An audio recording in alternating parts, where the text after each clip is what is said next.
Familia, hace 2 semanas iniciamos nuestra serie Gozo Inquebrantable. Esta es una serie basada en la epístola del apóstol Pablo a los Filipenses, una epístola que se distingue por su énfasis en el gozo y la alegría en la vida cristiana. Los dos primeros mensajes se han tratado de lo que Dios hizo en la vida del apóstol Pablo para infundirle gozo a él, más que en las acciones que hizo él para estar gozosos. Los dos temas que hemos tocado se tratan de eso, de cómo Dios obra en nosotros para que estemos en gozo. Pablo experimentó en primer lugar el gozo del perdón. Por esa razón escribió algo como esto. Primera de Timoteo 1:15 dice: palabra fiel y digna de ser recibida por todos, que Cristo Jesús vino al mundo para salvar a los pecadores, de los cuales yo soy el primero. Pablo se sentía salvado, Pablo se sentía perdonado, porque él sabía perfectamente que fue un pecador. Pablo conocía en carne propia el poder de la palabra fiel del evangelio que salva al pecador que arrepentido le pide perdón a Dios. Y por esa razón Pablo estaba lleno de gozo sin importar su pasado. Y desde el gozo del perdón es que él escribe esta epístola a los filipenses, la epístola del gozo. Luego, la siguiente semana, hablamos de que Pablo también experimentó el suministro del gozo del Espíritu. Por eso, en su carta a los tesalonicenses, escribió Pablo lo siguiente. Primera de Tesalonicenses 1:6 dice el apóstol Pablo: y vosotros vinisteis a ser imitadores de nosotros y del Señor, recibiendo la palabra en medio de gran tribulación, y fíjate lo que dice, con gozo del Espíritu Santo. El apóstol Pablo, a pesar de estar pasando por tribulaciones, tenía gozo porque el Espíritu Santo estaba obrando en él. Le suministraba esa dosis de gozo que él necesitaba para salir adelante. Y desde el gozo del Espíritu, el apóstol Pablo escribió la epístola a los filipenses. Y en esa epístola, el apóstol Pablo indicó cosas como estas. Por ejemplo, mira lo que dice Filipenses 3:1. Dice: por lo demás, hermanos, gozaos en el Señor. Y luego Filipenses 4:4. Regocijaos en el Señor siempre. Otra vez os digo, regocijaos. O sea, el apóstol Pablo se sentía lleno de gozo a pesar de las adversidades y tenía la suficiente fuerza para animar a los creyentes a estar en gozo también. La primera semana establecimos esta verdad que quiero repetir con ustedes el día de hoy. Dijimos, el gozo inquebrantable es resultado de situaciones que el mundo no puede dar. Y esto es cierto, amados. No deberíamos equivocarnos. Nada ni nadie en este mundo puede producir en ti y en mí un gozo inquebrantable. Nada ni nadie lo puede producir. Y a su vez, el gozo que Dios nos da no puede ser quebrantado por nada. Ni la aflicción, ni la dificultad, ni la enfermedad, ni los conflictos con otras personas, nada pueden quebrar el gozo que el Señor nos da.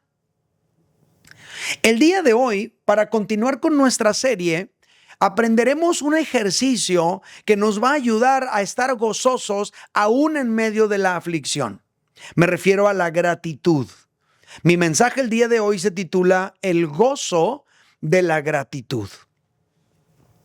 Y quiero empezar comentando lo siguiente. En el año 50 después de Cristo, unos 17 años después de que Jesús murió en la cruz, el apóstol Pablo escribió estas palabras. En la primera epístola a los tesalonicenses, capítulo 5, verso 18, Pablo dice: dad gracias en todo, porque esta es la voluntad de Dios para con vosotros en Cristo Jesús. Dad gracias en todo. 13 años después de haber escrito esta epístola, desde una prisión en Roma, habiendo pasado Pablo por toda clase de dificultades y peligros, él escribe la carta a los filipenses, la que estamos estudiando. Y lo primero que destaca en esta carta, después de su saludo, es esto. Filipenses 1, versículos 3 al 5 dice: doy gracias a mi Dios siempre que me acuerdo de vosotros, siempre en todas mis oraciones, rogando con gozo por todos vosotros, por vuestra comunión en el Evangelio, desde el primer día hasta ahora. ¿Qué es lo que tenemos aquí, familia? Estamos viendo a un hombre, a Pablo, que está viviendo lo que predica. Él dijo: den gracias a Dios en todo, y ahora él, estando en una condición muy complicada, privado de su libertad, ya por 5 años, con un futuro económico incierto, sin saber si lo iban a condenar a muerte o si lo iban a dar libertad, él está dándole gracias a Dios, tal como lo indicó en su carta a los tesalonicenses. Lo que pasa, familia, es que la gratitud es una herramienta muy poderosa para enfrentar la adversidad. Y como Pablo estaba enfrentando la adversidad, él estaba utilizando la gratitud para sobrellevar todo lo que estaba viviendo. Así que si hubiera entre nosotros alguien que tú estás enfrentando adversidad ahora mismo, practicar la gratitud te va a facultar para prevalecer.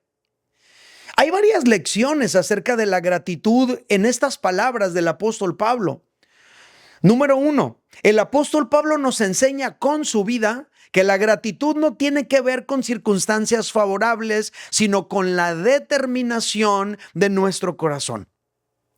Número 2, el apóstol Pablo nos enseña con su vida que agradecer no es algo que nos va a suceder, es algo que debemos determinar.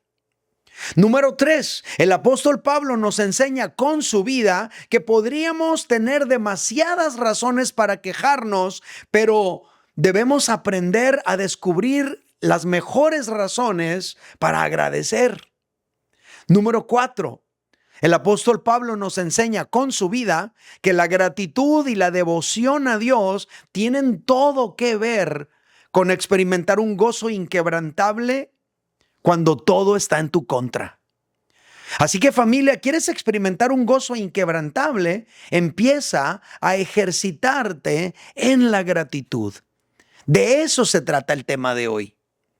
De hecho, el mismo apóstol Pablo, más adelante en la epístola a los Filipenses, él escribió esto. Filipenses 4, versículos 6 al 7, dice el apóstol Pablo: por nada estéis afanosos, sino sean conocidas vuestras peticiones delante de Dios en toda oración y ruego con acción de gracias, y la paz de Dios, que sobrepasa todo entendimiento, guardará vuestros corazones y vuestros pensamientos en Cristo Jesús. Con estas palabras, el apóstol Pablo nos da otra lección, la número 5. El resultado de la oración de gratitud es la paz. Pablo sabe que el estrés se maneja mejor con la oración y con la gratitud. Familia, Pablo practicaba la gratitud y esa práctica de gratitud le suministraba a él un gozo inquebrantable, pero también aumentaba su resistencia ante la adversidad. Pablo podía soportar lo que estaba viviendo y Pablo tenía gozo a pesar de todas las circunstancias difíciles, porque él estaba practicando constantemente el ejercicio de la gratitud. De todo esto aprendemos lo siguiente. Va a estar aquí en la pantalla. El ejercicio constante de la gratitud produce en nosotros un gozo inquebrantable. Lo voy a repetir. El ejercicio constante de la gratitud produce en nosotros un gozo inquebrantable. Eso, familia querida, es cierto. Si tú y yo practicamos la gratitud, nuestros niveles de gozo van a aumentar.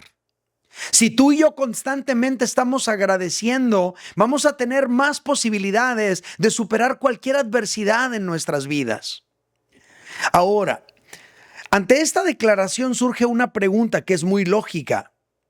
¿Cómo podemos ejercitarnos tú y yo en la gratitud? Tengo 3 respuestas. Número 1, escoge agradecer en lugar de quejarte. Escoge agradecer en lugar de quejarte. Familia, ni la queja ni la gratitud son circunstancias ineludibles. No es como que no puedes evitar quejarte o no puedes evitar agradecer. No, no, no. Ni la queja ni la gratitud son circunstancias ineludibles. Más bien, tanto la queja como la gratitud son maneras de reaccionar ante las circunstancias de la vida, y tú y yo podemos escoger de qué manera vamos a reaccionar. El apóstol Pablo tenía muchas razones para estarse quejando. Estaba lejos de casa, estaba privado de su libertad, su futuro era incierto, vivía de la caridad. Había pasado una jornada larga de peligros y riesgos de muerte, etcétera, pero en lugar de dejarse arrastrar por el río de la queja, lo que hizo Pablo fue encontrar razones para agradecer. Por esa razón dijo, versículo Filipenses 4, 6 al 7, dice, por nada estéis afanosos. O sea, hay muchas razones por las que podríamos afanarnos, pero tenemos que tomar la decisión de no afanarnos por nada, sino sean conocidas vuestras peticiones delante de Dios con toda oración y ruego, con acción de gracias. Pablo tenía muchas situaciones que podrían afanarlo. El no saber si su juicio iba bien o mal, el no saber cómo iba a terminar todo eso. Había muchas situaciones en su vida que podrían estresarlo, pero al parecer su secreto fue escoger agradecer en oración en lugar de quejarse en desesperación. Lo repito, al parecer su secreto fue escoger agradecer en oración en lugar de quejarse en desesperación. Quizá entre nosotros el día de hoy haya alguien que tú tienes razones de sobra para estar estresado. Un hijo en drogas, una economía frágil, el alcoholismo de tu esposo o de tu papá o de tu mamá, el divorcio de tus padres, el desempleo, etcétera. Son suficientes razones para estar estresados. Si volteas nada más en esa dirección, podrías colapsar de estrés. Podrías caer en depresión, podrías caer en ansiedad. Pero puedes considerar voltear hacia otro lado y descubrir algunas razones que tienes para agradecer. Debe haber alguna. Eso no va a hacer que todo se solucione, claro que no. No te estoy diciendo que cuando tú y yo nos pongamos a dar gracias, todo se va a arreglar. Ese no es el mensaje de hoy. Pero lo que sí te quiero decir el día de hoy es que aunque no todo se va a solucionar con dar gracias, al menos no vas a caer en la desesperación del estrés. Para agradecer, tú y yo tenemos que aprender a descubrir razones para agradecer y luego agradecer a pesar de nuestro estado de ánimo. Encuentra razones para dar gracias y luego da gracias. Aunque no tengas ganas, hazlo en fe y verás cómo tu vida va a empezar a mejorar. En la Biblia hay un salmo, el Salmo 103, que nos da una muestra de esto que te estoy hablando el día de hoy. Salmo 103, versículos 1 al 5 dice, bendice alma mía a Jehová y bendiga todo mi ser su santo nombre. Bendice alma mía a Jehová y no olvides, fíjate lo que dice, ninguno de sus beneficios. ¿Cómo cuáles? Él es quien perdona todas tus iniquidades. Eso es una razón para agradecer. Él es el que sana todas tus dolencias. Eso es una razón para agradecer. Él es el que rescata del hoyo tu vida. Eso es una razón para agradecer. Él es el que te corona de favores y misericordias. Eso es una razón para agradecer. Él es el que sacia de bien tu boca, de modo que te rejuvenezcas como el águila. Esa es una razón para agradecer. El salmista David podía tener muchas razones para preocuparse, para estar estresado, pero en cambio prefirió determinar algunas razones por las cuales agradecer. Tú y yo también, igual que David e igual que Pablo, debemos desarrollar la habilidad de encontrar razones para agradecer y luego hacerlo. Y eso va a provocar en ti y en mí un gozo inquebrantable. Si te has sentido perdonado por Dios, agradécele. Si estás experimentando algunos beneficios de la gracia de Dios en tu vida, agradécele. Si tú te sientes que estás en un hoyo, pero estás experimentando la compañía de Dios en un momento complicado, agradécele. Si estás en una etapa de tu vida en la cual tú estás experimentando cómo el Señor te sacia de bien, agradécele. Agradecer a Dios no va a hacer que desaparezcan los problemas, pero va a elevar tu capacidad para prevalecer ante ellos. Estamos contestando esta pregunta: ¿cómo podemos ejercitarnos en la gratitud? Y la primera respuesta es: escoge agradecer en lugar de quejarte. Es una decisión que tú y yo tenemos que tomar. O nos quejamos o agradecemos. Segunda respuesta: ¿cómo podemos ejercitarnos en la gratitud? En segundo lugar, el apóstol Pablo nos enseña esto: recuerda personas por las que puedas agradecer.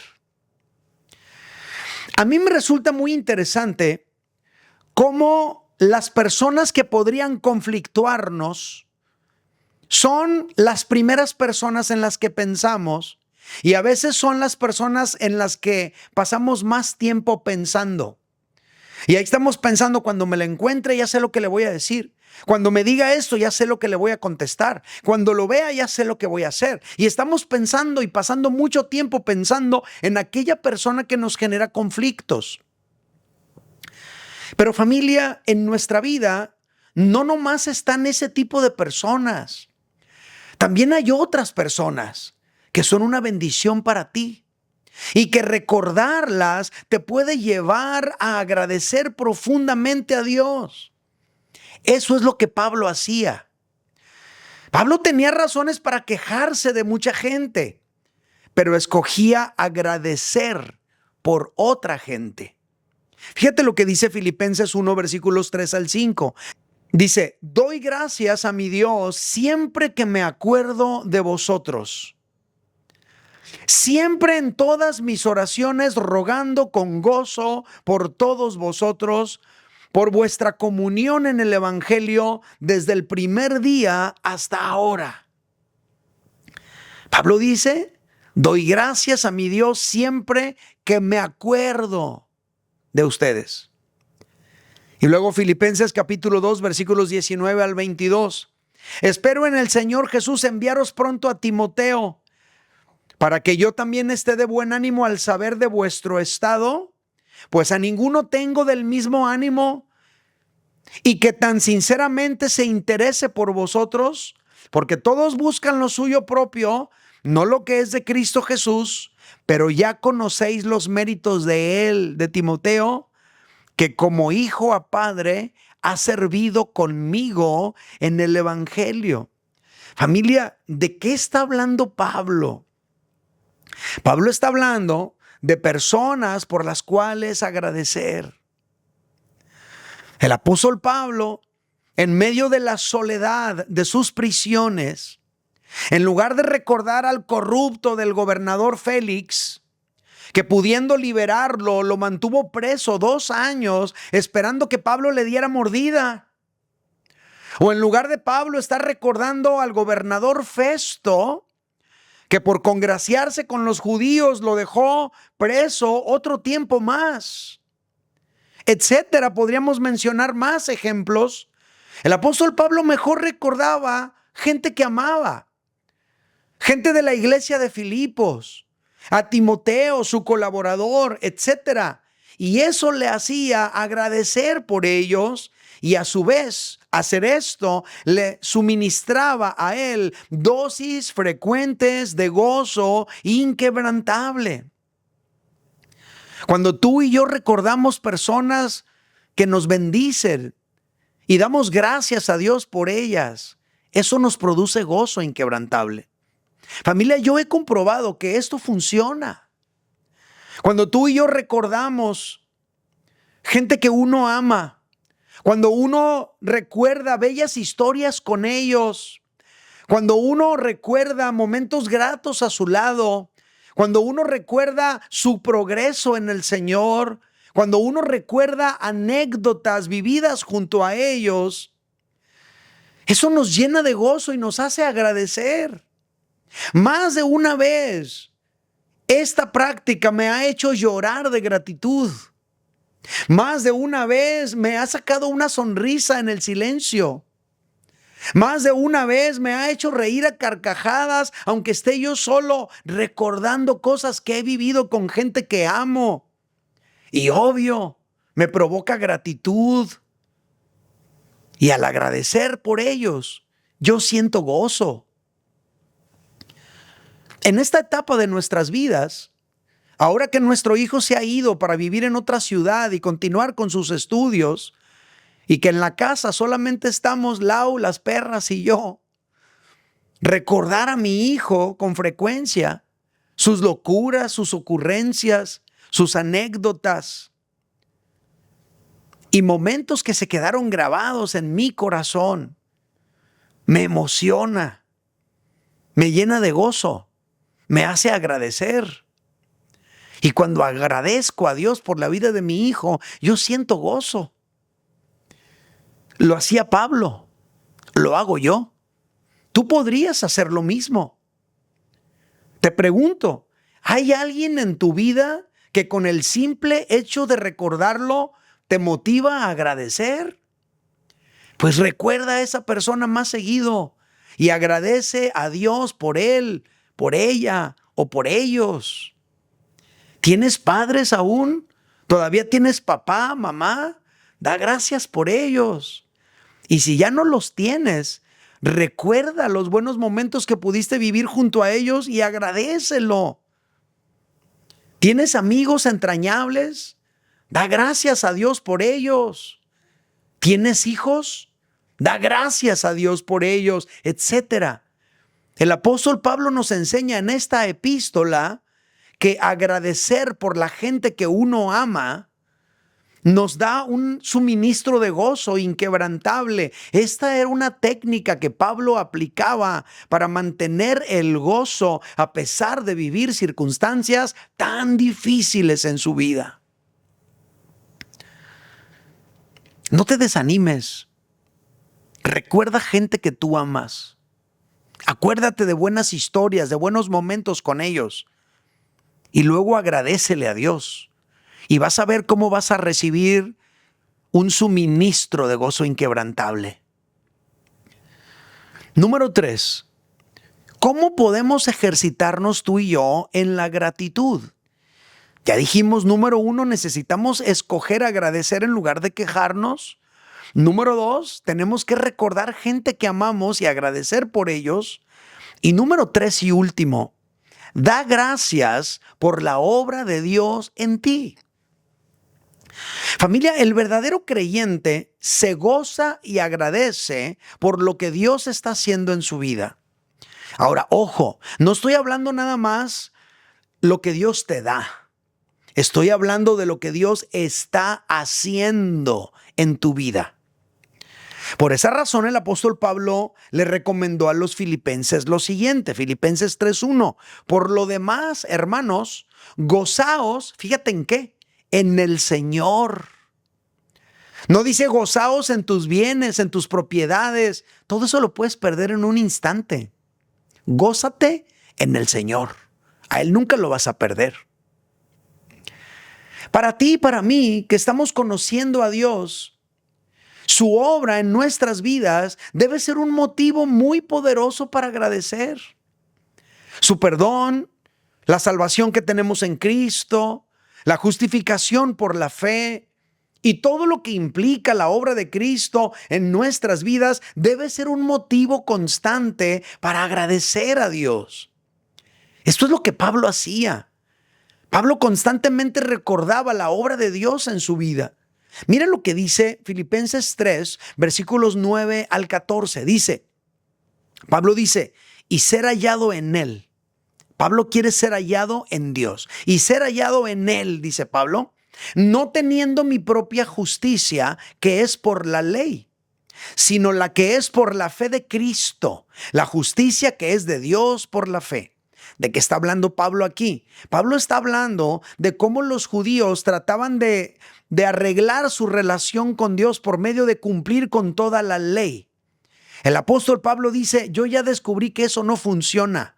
Lo que yo quiero el día de hoy es ser hallado en Él, no teniendo mi propia justicia que es por la ley, sino la que es por la fe de Cristo, la justicia que es de Dios por la fe.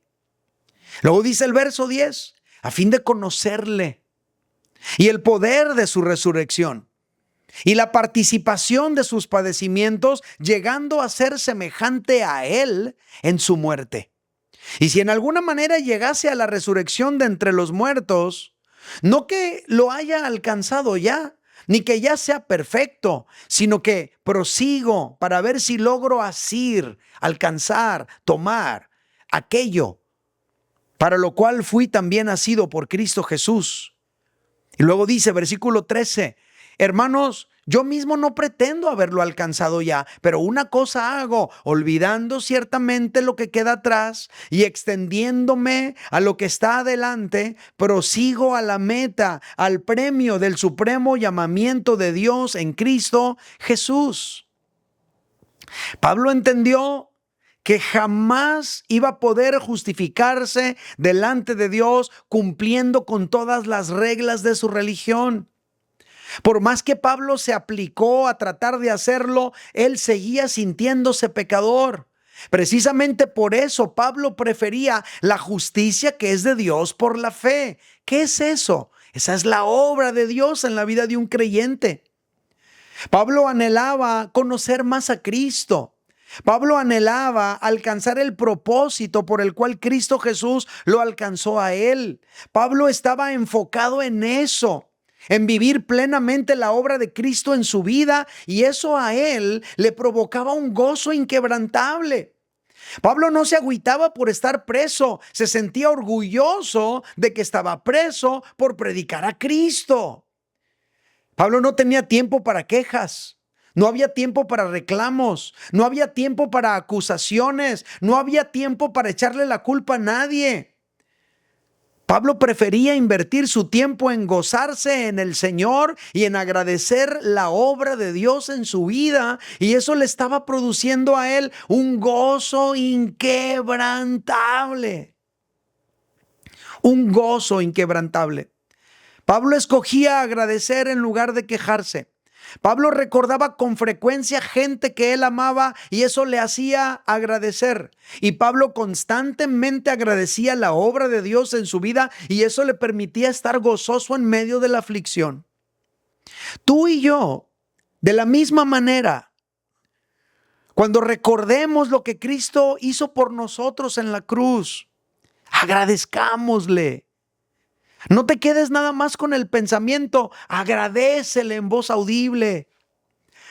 Cuando tú y yo recordemos que siendo inocente Jesús murió como pecador por amor a ti y a mí, no te quedes nada más con el pensamiento, agradezcámosle.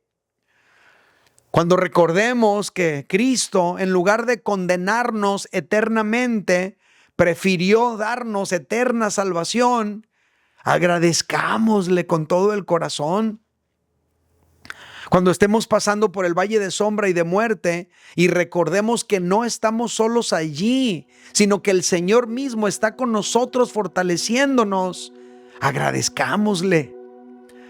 Cuando tengamos el pan nuestro de cada día, porque Él ha provisto para suplir todas nuestras necesidades, agradezcámosle. Familia querida, agradecer la obra maravillosa de Cristo en nosotros nos va a producir un gozo inquebrantable.